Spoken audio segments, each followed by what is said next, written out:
So hi guys, welcome back to my two videos. तो इस video में दोस्तों डिस्कस करने वाले हैं यहाँ पर कुछ इंपॉर्टेंट कंपनीज को और उनसे रिलेटेड कुछ इंपॉर्टेंट अपडेट्स हैं जिसकी बात करेंगे इस वीडियो में। तो चलिए दोस्तों वीडियो की शुरुआत करते हैं। सबसे पहले कंपनी को डिस्कस करते हैं। पहली कंपनी का नाम है दीपक नाइट्राइट लिमिटेड। बट इसको डिस्कस करने से पहले दोस्तों, अगर आपने अभी तक चैनल को सब्सक्राइब नहीं किया है तो चैनल को सब्सक्राइब करके बेल आइकन को प्रेस कर लो और टेलीग्राम चैनल को भी ज्वाइन कर लो, जिसका लिंक आपको डिस्क्रिप्शन में देखने को मिल जाएगा। और दोस्तों एक डिस्क्लेमर भी देना चाहूँगा, जितनी भी कंपनी से रिलेटेड न्यूज़ एंड अपडेट्स हम लोग कवर करेंगे वो सारी न्यूज़ एंड अपडेट्स सिर्फ और सिर्फ एजुकेशन पर्पस के लिए, सीखने के लिए। तो इसको किसी भी तरह का इन्वेस्टमेंट एडवाइस मत समझना, आप खुद से रिसर्च और एनालिसिस भी कर सकते हैं। तो चलिए दोस्तों वीडियो की शुरुआत करते हैं। सबसे पहले बात करते हैं दीपक नाइट्राइट से रिलेटेड कुछ इंपॉर्टेंट न्यूज़ एंड अपडेट्स के बारे में। सो दोस्तों अगर हम बात करें दीपक नाइट्राइट के पिछले कुछ टाइम की परफॉर्मेंस के बारे में, तो 52 वीक हाई से ये कंपनी करीब 40% आपको नीचे देखने को मिल रही है। अब ये 40% नीचे क्यों है, इसका सबसे बड़ा रीज़न आप ले सकते हैं ग्रोथ। अगर पिछले कुछ सालों का ग्रोथ रेट देखोगे इस कंपनी का, तो वो बिल्कुल भी किसी भी इन्वेस्टर्स को पसंद नहीं आएगा। अगर कंपनी के प्रॉफिट ग्रोथ CAGR देखें पिछले 5 साल का, तो सिर्फ 2% है। 3 साल में तो डी ग्रोथ कंपनी ने दिखाया है और पिछले 1 साल में भी कंपनी ने डी ग्रोथ रिपोर्ट किया है। और ऐसे में कोई भी कंपनी बहुत अच्छा परफॉर्म कर दे ऐसा हम उम्मीद नहीं कर सकते हैं, क्योंकि प्रॉफिट की बेसिस पे ही किसी भी कंपनी का वैल्यू हमें बढ़ता हुआ दिखता है। और प्रॉफिट इस कंपनी का काफ़ी टाइम से हमें ग्रो होता हुआ दिख नहीं रहा है। अब इसके बहुत सारे रीजंस आप ले सकते हैं, जिसमें अगर हम बात करें ग्लोबली मार्केट के सिचुएशंस के बारे में, तो वहाँ पर चाइना का एक काफ़ी बड़ा बोल सकते हैं मार्केट शेयर है। और पहले के कंपैरिजन में चाइना ने अपनी इन्वेंट्री को काफ़ी ज़्यादा कम कर दिया है, हेवी प्राइस को कट कर कर मार्केट में अपने प्रोडक्ट को डंप करके। और इसका साफ साफ इम्पैक्ट हमारी इंडियन केमिकल कंपनीज़ में पिछले कुछ सालों में देखने को मिला भी है। उसके अलावा अगर कमोडिटी मार्केट के वॉलेटिलिटी की बात करें, तो वो भी पिछले 3-4 सालों से हमें विटनेस करने को मिली है काफ़ी हेवी, जिस वजह से हमारी जो केमिकल कंपनीज़ हैं उनके मार्जिन्स में इसका काफ़ी इम्पैक्ट पड़ा है। अगर 2000 आप देखोगे 2022 का डेटा, तो वहाँ पर कंपनी का जो ऑपरेटिंग प्रॉफिट मार्जिन था वो 24% था और 21 में 29% था। और उसके बाद अगर ऑपरेटिंग प्रॉफिट मार्जिन देखोगे तो लगातार आपको कम ही देखने को मिला है। तो इस वजह से बोल सकते हैं कंपनी अपने प्रॉफिट्स को ग्रो नहीं कर पाई है। अब दोस्तों इन सारी चीज़ों के बाद अब इस कंपनी के आने वाले क्वार्टर के जो रिजल्ट हैं वो हमें 13 अगस्त को आते हुए देखने को मिलेंगे। अब रिजल्ट की बात करें तो पिछले क्वार्टर में कंपनी ने जो नंबर्स रिपोर्ट किया था वो कुछ खास नहीं था। उससे पिछले क्वार्टर में भी जो नंबर्स था वो भी कुछ खास नहीं था। तो देखते हैं कि इस बार Q1 को लेकर मार्केट की एक्सपेक्टेशंस क्या हैं। तो अब दोस्तों वीडियो में आगे बढ़ने से पहले बात कर लेते हैं एक टेलीग्राम चैनल के बारे में, जो कि सेबी रजिस्टर्ड टेलीग्राम चैनल है, जिसका नाम है ट्रेडर पाजी। इनका रजिस्ट्रेशन नंबर आप यहाँ पर नोट कर सकते हैं। 8 साल से भी ज़्यादा का एक्सपीरियंस है इनको ऑप्शन एंड स्विंग ट्रेडिंग में, और 3000 से भी ज़्यादा लोगों को ये ट्रेन कर चुके हैं जो कि ऑप्शन एंड स्विंग ट्रेडिंग में ही है। तो इनके टेलीग्राम चैनल का लिंक आपको डिस्क्रिप्शन में देखने को मिलेगा, जिसको चाहो तो आप ज्वाइन कर सकते हो। अब ज्वाइन करने का सबसे बड़ा बेनिफिट क्या है, तो सबसे बड़ा बेनिफिट ये है कि सेबी रजिस्टर्ड टेलीग्राम चैनल है। तो सेबी रजिस्टर्ड रिसर्च एनालिस्ट के द्वारा जितने भी रिसर्च होते हैं कंपनी से रिलेटेड, वो आपको यहाँ पर बिल्कुल फ्री ऑफ कॉस्ट देखने को मिलते हैं। काफ़ी सारी कंपनी के चार्ट्स को अच्छी तरह से रिसर्च कर आपको अपडेट होता हुआ देखने को मिलेगा यहाँ पर बिल्कुल फ्री ऑफ कॉस्ट। और इनके साथ आपको काफ़ी सारे कॉल्स वगैरह भी देखने को मिलते हैं जो कि बिल्कुल फ्री ऑफ कॉस्ट रहता है। तो ये सारी चीज़ों का अगर आप बेनिफिट लेना चाहते हैं तो लिंक आपको डिस्क्रिप्शन में दिख जाएगा, लिंक के थ्रू जाकर चैनल को ज्वाइन कर लो। सो देखो दोस्तों, मैंने दीपक नाइट्राइट के Q1 की जो एक्सपेक्टेशंस के डेटा हैं वो मैंने ओपन कर रखा है। प्रभुदास लीलाधर का रिपोर्ट आपको देखने को मिलेगा, जिसमें उनकी एक्सपेक्टेशन है कि कंपनी का जो Q1 में प्रॉफिट आफ्टर टैक्स है वो हमें ईयर ऑन ईयर बेसिस पर 9.6% से गिरता हुआ नजर आएगा और 183 करोड़ का प्रॉफिट कंपनी रिपोर्ट करेगी। अब अगर हम बात करें पिछले क्वार्टर के बारे में, तो वहाँ पर जो कंपनी ने प्रॉफिट दिखाया था वो भी हमें ईयर ऑन ईयर बेसिस पे गिरता हुआ ही दिखाया था। पिछले साल 2024 के फाइनेंशियल ईयर में कंपनी का जो प्रॉफिट था वो 254 करोड़ का था, और 2025 के फाइनेंशियल ईयर की Q4 में कंपनी का प्रॉफिट गिरकर 202 करोड़ देखने को मिल रही थी। तो यहाँ पर भी प्रॉफिट कंपनी का ईयर ऑन ईयर बेसिस पे गिरा था, और इस बार भी मार्केट गिरावट ही उम्मीद लगाकर चल रही है। अब दोस्तों गिरावट से प्रॉफिट में ही एक्सपेक्टेशन लगाकर मार्केट नहीं चल रही है। उसके अलावा अगर हम बात करें कंपनी के नेट सेल्स के बारे में, तो उसमें भी ईयर ऑन ईयर बेसिस पे 5.6% की ड्रॉप की एक्सपेक्टेशन है, और Q1Q बेसिस पे 5.8% की ड्रॉप की एक्सपेक्टेशन है, और 2052 करोड़ की एक्सपेक्टेशन है अगर हम बात करें कंपनी के नेट सेल्स के बारे में, या फिर आप कंपनी के रेवेन्यू बोल सकते हैं। अब पिछले क्वार्टर में कंपनी ने 2180 करोड़ का रेवेन्यू दिखाया था, और पिछले साल के Q1 में कंपनी ने 2167 करोड़ का रेवेन्यू दिखाया था। इस बार मार्केट उम्मीद कर रही है कि दोनों के मुकाबले इस बार कंपनी का जो रेवेन्यू होगा वो कम ही होगा।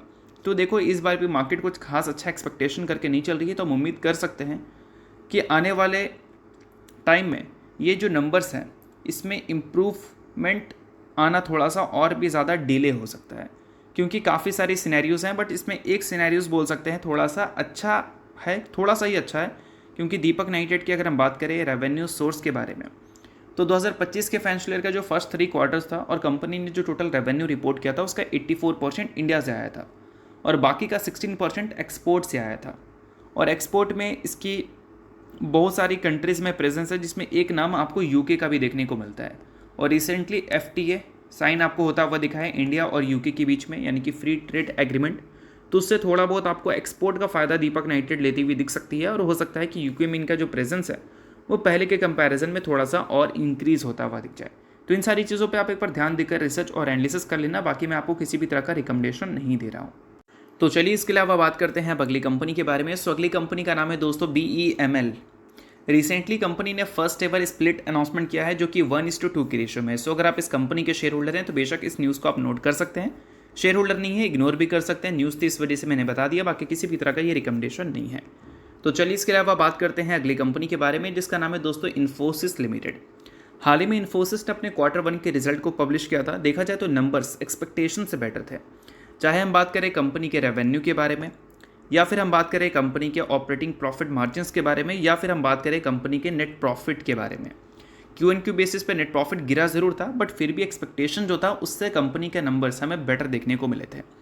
और साथ में दोस्तों एक और एक्सपेक्टेशन था कि कंपनी के जो गाइडेंस है उसको भी कंपनी इम्प्रूव कर सकती है। तो ये सारी चीज़ें तो आपने देख लिया, बट इन सारी चीज़ों के बाद मैनेजमेंट के और क्या क्या इंपॉर्टेंट कॉमेंट्री थी, चलिए उसको डिटेल में समझते हैं, ताकि ऐसे इन्फोसिस इन्वेस्टर इन सारी चीज़ों का आपको आइडिया लग सके। तो दोस्तों सबसे पहले ये जान लेते हैं कि आपने जितने भी न्यूज़ आर्टिकल्स में देखा है वो क्या देखा है, बट उसके बाद हम लोग ये बात करेंगे कि कंपनी ने वो सारी चीज़ें जो बोली हैं वो क्यों बोली हैं। सबसे पहला कंपनी ने रेवेन्यू ग्रोथ गाइडेंस मेंशन किया है, आपको आर्टिकल्स वगैरह में देखने को मिल जाएंगे। इसको लेकर एक्सपेक्टेशंस भी थी कि 1% से 3% ये हो जाएगा। पहले कंपनी का गाइडेंस था 0% से लेकर 3% ग्रोथ का इन रेवेन्यू कॉन्स्टेंट करेंसी के टर्म में इन 2026 फाइनेंशियल ईयर। अब देखो पहले कंपनी बोल रही थी अगर सिचुएशन खराब रहता है तो हम कोई भी ग्रोथ रिपोर्ट नहीं करेंगे, 0% का ग्रोथ रहेगा 2026 के फाइनेंशियल ईयर में इनके रेवेन्यू में। अब कंपनी उसको अपग्रेड कर 1% बोलती है, यानी कि अब कंपनी खराब सिचुएशन में भी 1% ग्रोथ तो अचीव कर ही लेगी अपने रेवेन्यू में कॉन्स्टेंट करेंसी के टर्म पे। उसके अलावा कंपनी ने जो अपने ऑपरेटिंग मार्जिन गाइडेंस दे रखा था उसको कंपनी ने एज इट इज़ मेंटेन किया है, इसमें कोई भी चेंजेस हमें देखने को नहीं मिली है।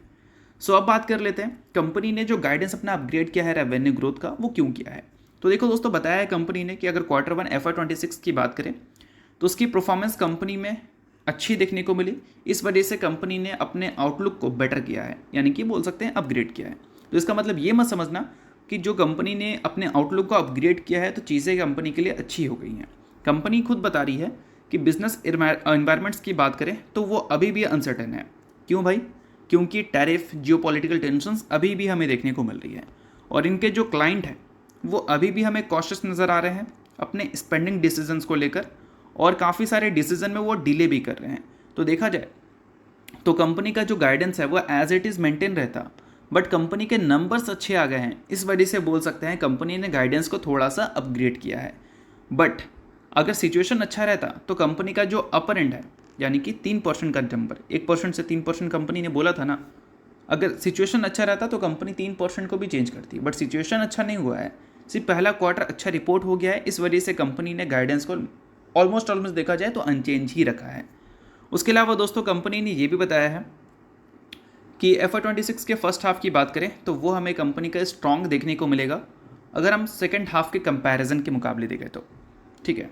उसके अलावा कंपनी ये भी बता रही है कि स्ट्रॉन्ग परफॉर्मेंस कंपनी ने रिपोर्ट किया Q1 FY26 में। इसके अलावा दोस्तों अगर हम बात करें कंपनी के क्लाइंट मैट्रिक्स के बारे में तो क्वार्टर बेसिस पे कंपनी ने 19 क्लाइंट को ऐड किया है, यानी कि बोल सकते हैं 19 न्यू क्लाइंट को कंपनी ने जोड़ा है अपने साथ।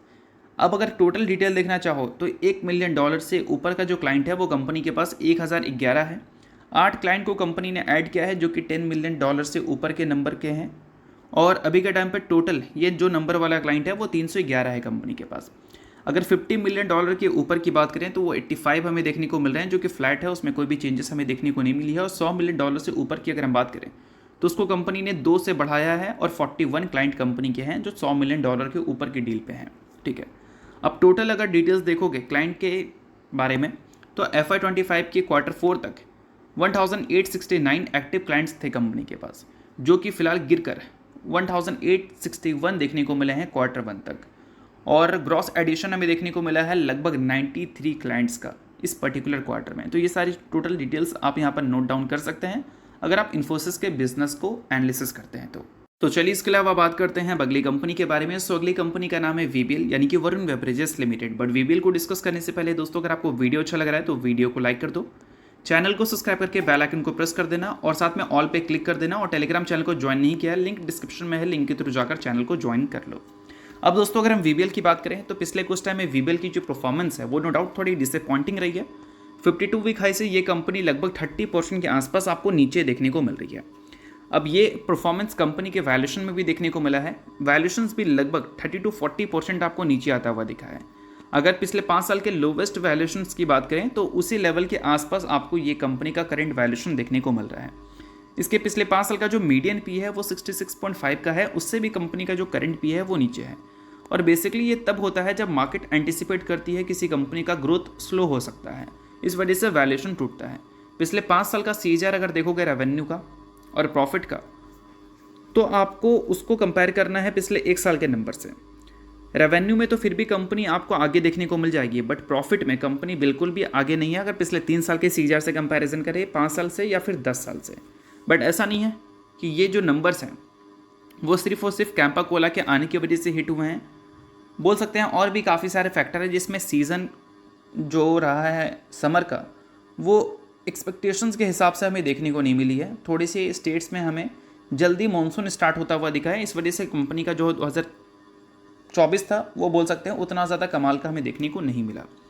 बट अगर ग्रोथ की बात करें तो कंपनी ग्रोथ को अचीव करने के लिए अपना इन्वेस्टमेंट्स काफ़ी एग्रेसिव करती हुई दिख रही है। कंपनी के रिजर्व्स की अगर हम बात करें तो वो कंसिस्टेंट आपको ग्रो करते हुए दिखे हैं। इस बार कंपनी ने डेट को कम किया है, ये एक अच्छी बात है। और कंपनी की अगर हम बात करें फिक्स एसेट्स के बारे में तो वो भी इस बार हमें इंक्रीज होता हुआ दिखा है। 8,400 करोड़ से बढ़कर 13,400 करोड़ तक ये नंबर जाता हुआ दिखा है। और कैश इक्विवेलेंट्स भी लगभग बोल सकते हैं 4 से 5 गुना हमें होते हुए देखने को मिला है। इनफैक्ट 6 गुना भी आप चाहो तो बोल सकते हो।